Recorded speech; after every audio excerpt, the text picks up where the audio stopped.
Perkenalkan, nama saya Fikri Nurzaki Mamudi dengan NIM 0220 Perkenalkan, nama saya Arya Zakaria. Saya tinggal di Cibubur dengan NIM 022000220109. Halo, perkenalkan nama saya Lindawati dengan NIM 02200022011004. Halo semuanya, perkenalkan nama saya Fadi Reski Ananda dengan NIM 02200022011089. Komunikasi nonverbal adalah komunikasi yang tidak melibatkan kata-kata atau bahasa lisan.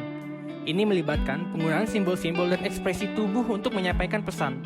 Berikut adalah beberapa contoh simbol komunikasi nonverbal yang umum. Pertama itu ada ekspresi wajah.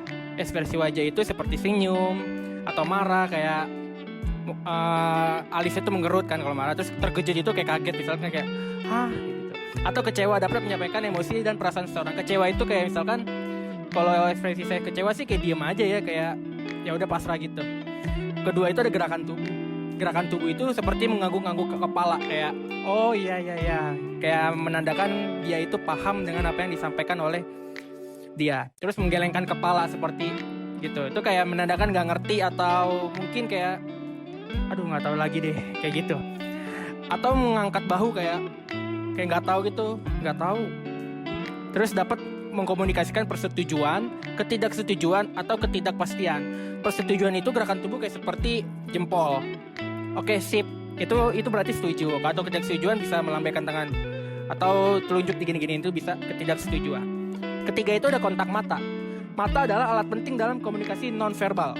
Melihat seseorang mata ke mata dapat menunjukkan ketertarikan, rasa hormat atau ketulusan. Contohnya kayak kita lagi ngobrol, saya nih melihat mata pembicara kita, itu menunjukkan rasa hormat atau ketertarikan kita. Keempat itu ada gestur tangan. Mengangkat jari tangan, mengacungkan jempol, atau mengayunkan tangan adalah contoh-contoh gestur tangan yang dapat memiliki makna yang berbeda-beda dalam budaya yang berbeda. Kayak mengacungkan jempol itu kayak menandakan sip, oke saya paham gitu. Dan balik lagi mengayunkan tangan kayak halo dadah, kayak banyak lah istilah-istilah yang mengayunkan tangan seperti itu. Jadi untuk saya ada ekspresi wajah, gerakan tubuh, kontak mata, dan gestur tangan. Sekian, terima kasih. Nah, selanjutnya itu sentuhan fisik seperti berjabat tangan, pelukan, atau ciuman dapat mengkomunikasikan emosi seperti kehangatan, dukungan, atau kasih sayang. Kemudian ada intonasi suara. Cara seseorang mengucapkan kata-kata termaksud nada suara, kecepatan bicara, dan volume dapat memberikan nuansa emosi dan makna tambahan dalam percakapan. Kemudian ada pakaian dan gaya rambut. Cara seseorang berpakaian dan merawat diri mereka dapat mengkomunikasikan status sosial, kepribadian, atau preferensi budaya. Kemudian ada warna. Beberapa warna memiliki konotasi emosional tertentu, misalnya merah sering dikaitkan dengan kegembiraan atau gairah, sedangkan biru mungkin menunjukkan ketenangan atau kestabilan. Gerakan tubuh seperti melipat lengan, menepuk-tepuk jari, atau menggoyang-goyangkan kaki dapat mengungkapkan kegelisahan, ketidaknyamanan, atau kebosanan. Arah tubuh seseorang saat berbicara kepada orang lain juga penting.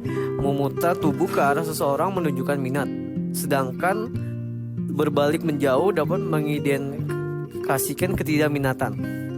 Yang ketiga, simbol kultural. Beberapa simbol nonverbal dapat bervariasi berdasarkan budaya. Misalnya, lambaian tangan mungkin berarti selamat datang di beberapa tempat, tetapi pergi di tempat lain. Selanjutnya ada komunikasi lingkungan. Komunikasi lingkungan terjadi ketika seseorang telah melihat dan mengamati lingkungan sekitarnya. Contohnya itu adalah sungai memiliki air yang deras, cuaca yang panas atau dingin, suasana pasar yang ramai, dan kendaraan yang melaju dengan cepat. Lalu ada komunikasi penciuman. Komunikasi penciuman merupakan suatu bentuk komunikasi yang memanfaatkan indera penciuman. Misal contohnya itu ketika mencium bau gosong terbakar atau konslet listrik, atau ketika ada bau dupa, asosiasinya adalah adanya ritual atau kematian. Selanjutnya ada komunikasi cita rasa.